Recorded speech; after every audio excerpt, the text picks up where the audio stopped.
Olá, turmas! Neste terceiro vídeo do módulo sobre o desenvolvimento do capitalismo, daremos continuidade à aula sobre as características desse sistema social. No vídeo passado, abordamos três importantes aspectos que caracterizavam o modo de produção capitalista e são fundamentais para sua compreensão: o trabalho assalariado, a concorrência e o lucro.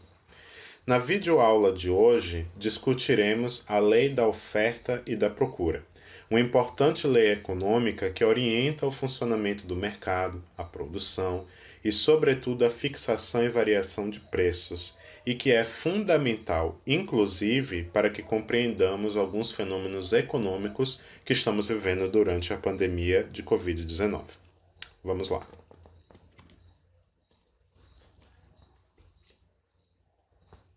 A lei da oferta e da procura não é exatamente uma característica do capitalismo, mas um elemento importante para compreendermos o seu funcionamento. Criada na época da economia clássica pelo filósofo e economista britânico Adam Smith, a lei da oferta e da procura é um modelo de determinação de preços em um mercado e que busca estabilizar a oferta e a demanda de um bem ou de um serviço. São os seus princípios que descrevem, em parte, o comportamento dos preços dentro do mercado capitalista, e compreendê-lo é fundamental para entender alguns fenômenos econômicos, como, por exemplo, o inflacionamento de determinados produtos, como recentemente vimos em duas ocasiões. A primeira delas, no início deste ano, quando a água mineral se tornou um produto extremamente caro na cidade do Rio de Janeiro, por conta da sujeira da água distribuída pela Companhia de Águas e Esgoto daquela cidade. E a segunda foi quando, por conta da pandemia de coronavírus, álcool em gel e máscaras cirúrgicas descartáveis alcançaram preços abusivos. Mas antes que eu explique como é descrita a lei da oferta e da procura, é importante que entendamos um pouco, mesmo que de forma simplificada, como os preços são fixados pelo mercado e como eles variam. Quando uma empresa decide o preço de venda de suas mercadorias, ela deve levar em consideração uma série de fatores, tanto internos, ou seja, do próprio processo produtivo dessa empresa, como também fatores externos que são relativos ao mercado. O primeiro deles é a procura e a necessidade do consumidor final. Uma das principais preocupações das empresas ao desenvolver um produto está relacionada às necessidades apontadas pelo seu público-alvo. O que de fato ele necessita e como desenvolver uma solução que atenda a essa necessidade na forma de um bem ou de um serviço. A partir da compreensão do mercado consumidor é que as empresas desenvolvem seus produtos. Outro aspecto dessa análise está relacionado à demanda. A necessidade existe, mas a demanda pela solução do problema é grande? Essa é uma das questões que uma empresa tem que se perguntar. A outra questão é: existe procura no mercado pelo serviço ou produto que a empresa deseja oferecer? Essa demanda é suficiente para tornar o negócio rentável? De acordo com as características de demanda, a empresa pode decidir como será o bem produzido ou serviço a ser prestado e o quanto ele custará. Assim, ela pode estabelecer um preço mais alto, levando em consideração que a demanda é alta e os possíveis consumidores irão pagar mais caro para ter sua necessidade atendida. Os outros fatores que são considerados na fixação de preço é o custo gerado durante o processo de fabricação do produto. Algo que é importante para a empresa, uma vez que para ter lucros, o preço total de venda deve sempre superar o valor total de todos os custos necessários para a produção. E também o tempo de produção, haja vista que alguns bens levam bastante tempo para ficarem prontos, demandando inclusive novos custos, ao exemplo da produção de vinhos. Para se produzir vinho, é necessário deixar a bebida em descanso, numa espécie de maturação que dura aproximadamente um ano e que exige lugares apropriados e climatizados para guardar as garrafas. Contudo, esse tempo de um ano só é suficiente para produzir vinhos mais baratos. Para fazer vinhos mais sofisticados, é necessário um processo de maturação em barris, geralmente feitos de carvalho, que são importados da América do Norte ou da Europa, e a bebida precisa descansar por até 1 ano e meio nesses barris e por mais 5 anos em sua garrafa. Isso explica porque existe uma variação tão grande de preços entre os vinhos comuns, vendidos no supermercado, por exemplo, e aqueles que são vendidos em casas especializadas e também restaurantes de luxo. Mas voltando ao slide. Contudo, mesmo depois de fixado o preço inicial do produto, ele pode variar ao longo do tempo. Isso vai depender de fatores como se há um aumento na busca por esse produto, o que leva o produtor a elevar o preço. E quando esse aumento é gigantesco em um curto período de tempo, isso acaba por inflacionar os preços. Esse é o caso do preço de máscaras descartáveis durante a pandemia de Covid-19. No momento atual, enfrentamos uma situação que exige de todos o máximo de cuidado com proteção e higiene. E por conta disso, máscaras e produtos de higienização pessoal, como álcool em gel, apresentaram um aumento considerável de preços, uma vez que a demanda acentuada e repentina provocou a escassez do produto no mercado. Segundo uma pesquisa do Núcleo de Inteligência e Pesquisas da Fundação Procon de São Paulo, divulgado em março deste ano, o preço de máscaras descartáveis na capital paulista teve um aumento de 231,8% entre os períodos de 22 a 29 de novembro de 2019 e 22 a 29 de fevereiro de 2020. Nesse período, a unidade das máscaras, que custava 22 centavos, passou a custar 74 centavos, o que foi um aumento significativo, principalmente se considerarmos que é um produto que deve ser substituído depois de 2 horas de uso. Mas a situação chegou a ser ainda pior na capital baiana, Salvador, onde alguns estabelecimentos do bairro de classe média Nazaré houve um aumento que chegou a 2.700%.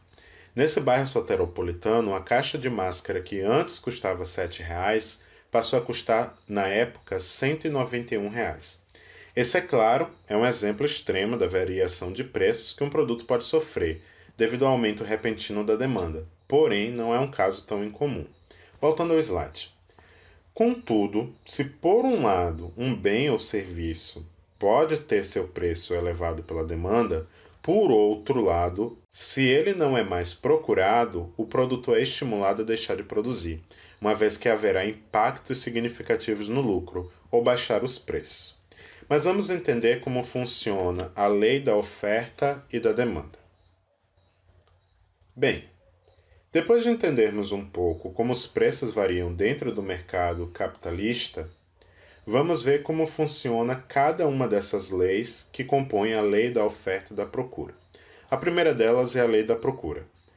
Podemos entender como procura ou demanda quando o consumidor quer comprar e consumir produtos, quando este está à procura de algum bem ou serviço. No entanto, essa procura pode ser influenciada por uma série de fatores, como a preferência do consumidor, a compatibilidade de preço e qualidade e a facilidade de compra. Cada consumidor possui um grau diferente de exigência no momento de adquirir algum bem, e que vai além do fato do preço ser baixo ou elevado. No caso da preferência, o consumidor pode estar procurando adquirir um produto com certificação ambiental, que comprove que ele foi produzido de forma sustentável, por exemplo.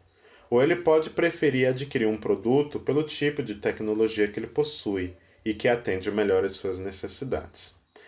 No caso da compatibilidade entre preço e qualidade, todo consumidor sempre está preocupado se existe um bom custo-benefício, ou seja, se a mercadoria que ele está adquirindo vale realmente o preço que está sendo pago.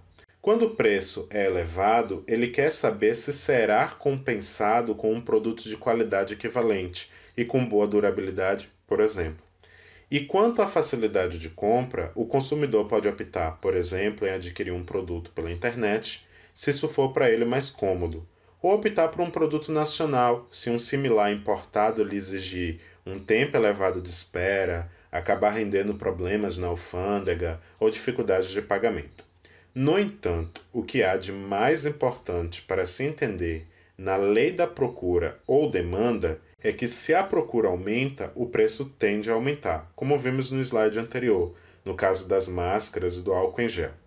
E o preço irá diminuir quando essa demanda diminuir. Ou seja, a lei da procura é um princípio no qual demanda e preço são, em geral, diretamente proporcional. Elas crescem ou decrescem juntas. Contudo, isso não diz tudo. Nesse gráfico que representa a curva da procura, podemos ver um mesmo produto vendido por diferentes preços. E o que notamos é que quanto menor for esse valor, maior é o número de unidades vendidas desse produto. Quando vendido por R$ 5, o produto tem 4 vezes mais procura do que quando vendido a R$ 20. Isso é claro, em condições normais. Porque em casos em que a necessidade do produto é extrema, as pessoas se veem obrigadas a comprar mesmo que o preço esteja em alta. Enfim, a curva da procura nos ensina que quanto menor o preço, mais consumidores irão comprar. Isso explica porque em dias de saldão ou liquidação, as lojas tendem a encher de clientes. Ele nos mostra também que os bens mais caros não são vendidos em grandes quantidades, mas, caso o preço diminua, a demanda cresce.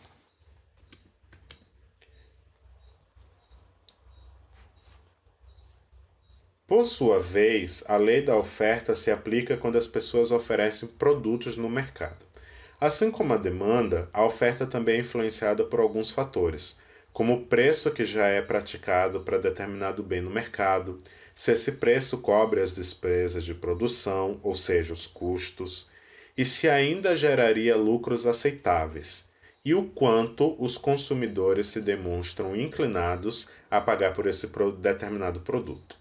Também é somada à conta a tecnologia que é empregada na fabricação, se ela permite o aumento da produção com qualidade e sem gerar aumento nos custos, ou se ela só permite oferecer uma quantidade limitada e pequena de mercadoria.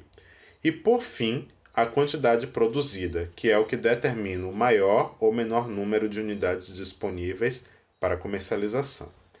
Assim como a demanda, a procura também é influenciada por um cálculo proporcional, contudo, um cálculo inversamente proporcional. Caso a oferta aumente, o preço tende a diminuir, principalmente se a demanda não for elevada o suficiente para que os estoques sejam consumidos rapidamente. E caso a oferta diminua, o preço aumenta, principalmente se ainda houver oferta e, pior ainda, se a demanda crescer enquanto a oferta diminui.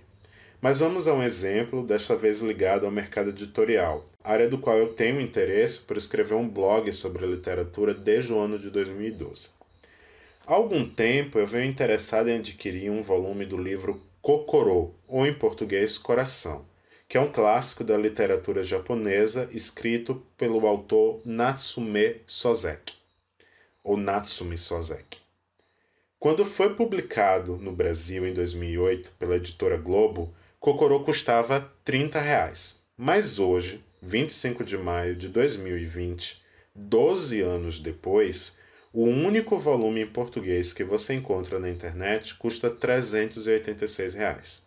Mas por que esse preço inflacionou ao ponto de chegar a um aumento de 1.187% sobre o valor inicial?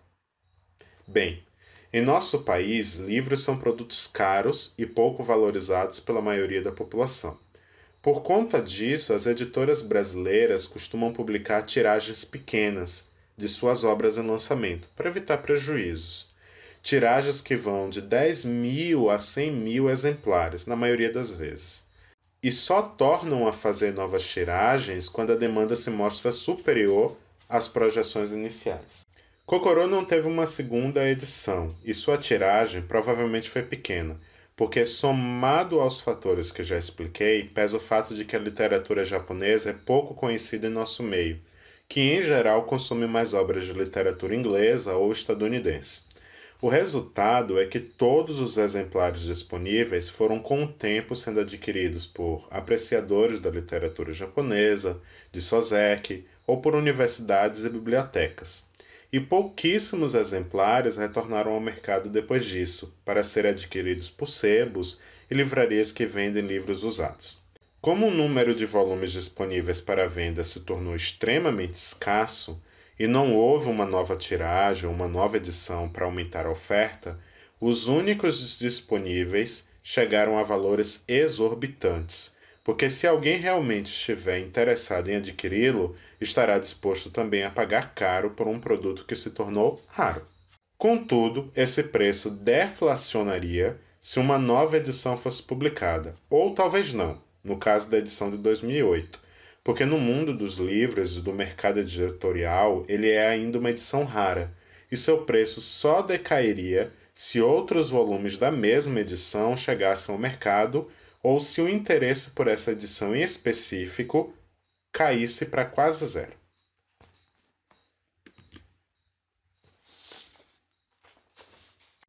No que tange a curva da oferta, vemos que essa vai indicar para diferentes preços quanto de um bem uma empresa venderia e também os custos envolvidos.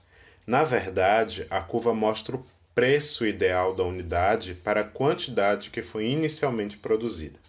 No caso do gráfico ao lado, o maior preço para um produto X é de R$ 20.000. Para esse preço, a empresa produziria até o limite de 22 unidades. Produzir mais por esse preço seria ter mais custos do que o preço cobre. Portanto, se o preço no mercado caísse para R$ 10.000, produzir 22 unidades se tornaria um prejuízo, porque o custo seria mais elevado do que a quantidade adquirida com a venda de 22 unidades. Isso forçaria a empresa a reduzir a oferta para 10 unidades, no máximo, porque essa quantidade estaria compatível com o novo preço. Outro aspecto que esse gráfico nos revela é que, na lei da oferta, quanto maior for o preço de venda de um bem, maior será a quantidade que a empresa terá interesse de produzir e de vender, porque a arrecadação é alta. E se for um artigo de colecionador, no qual o interesse pela exclusividade, a quantidade produzida será abaixo do limite apontado pelo gráfico para um determinado preço. Mas como assim? Se o produto em questão fosse um relógio de luxo com edição limitada, vender a unidade por R$ 20.000, mas produzindo apenas 10 unidades, representaria uma margem de lucro superior a produzir 22 unidades pelo mesmo preço cada, pois estariam acima da curva de oferta. Contudo, isso nem sempre é um bom negócio no longo prazo, mas, posteriormente, esse produto, na mão de seus compradores, aumentaria de valor, por ser tão exclusivo.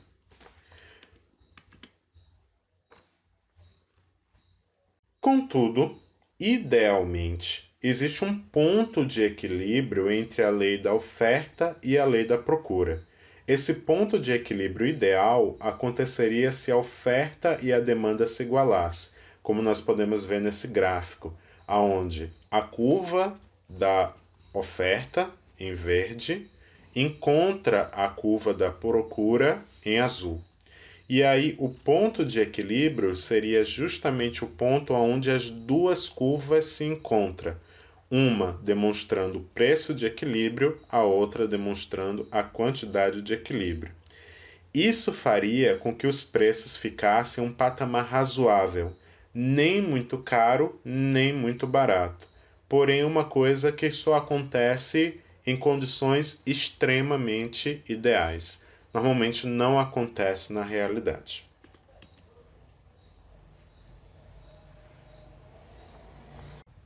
Para finalizar, destaco que tanto as características de oferta como de demanda de um produto ou serviço podem sempre se modificar com o tempo. Por exemplo, produtos que antes eram caros podem se tornar mais acessíveis, sobretudo quando há avanço na tecnologia de produção.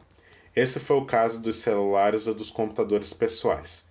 Quando surgiram, os celulares eram artigos de luxo, tanto adquiri-los como mantê-los demandava bastante dinheiro. Com o avanço dessa tecnologia e dos processos de sua produção, os celulares foram se popularizando e se tornando cada vez mais acessíveis.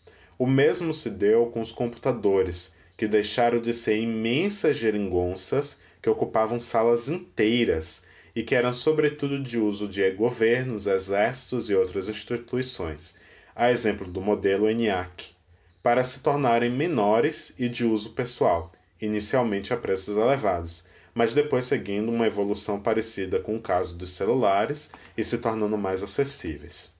Outra situação que provoca profundas modificações no equilíbrio entre oferta e procura são os impostos cobrados pelo Estado sobre os produtos industrializados e agrícolas. Com eles, o preço oferecido pelos bens e serviços acabam sendo bem mais elevados do que necessitariam ser. Vou dar um exemplo: o pão francês, que é um dos principais alimentos presentes na mesa das famílias brasileiras. Segundo o site Valor Invest, no terceiro trimestre de 2019, a taxação sobre o pão francês era de 16,86%. Isso significa que se uma padaria naquela época vendesse o quilo de pão francês por R$ 8,00, R$ 1,35 desse valor seria destinado apenas ao pagamento de impostos. Bem, por hoje é isso. Eu espero que tenha ficado claro como funciona a lei da oferta e da procura. Ela tem realmente muitas características diferentes que tem que ser levado em consideração no momento de se compreender, né? Como de costume, termino esse vídeo com uma nova imagem, dessa vez da geleira de Davidson, que fica no Alasca, Estados Unidos. Essa geleira é uma atração turística local e foi descoberta em 1867. Na época, era um glaciar que quase chegava à água da maré. Desde então, com o avanço do aquecimento global, ela recuou para as montanhas, tornando-se uma geleira de vale, como vocês podem observar na imagem. Eu trouxe para vocês hoje essa imagem porque essa geleira ela tem um aspecto muito peculiar, com esses tons de azul intermeados com os tons brancos que lembram até mesmo joias. Mas por hoje é só. Bons estudos e até o próximo vídeo, onde encerraremos a aula sobre as características do sistema capitalista, falando um pouco sobre desigualdade social e outras características menores do capitalismo. Até lá!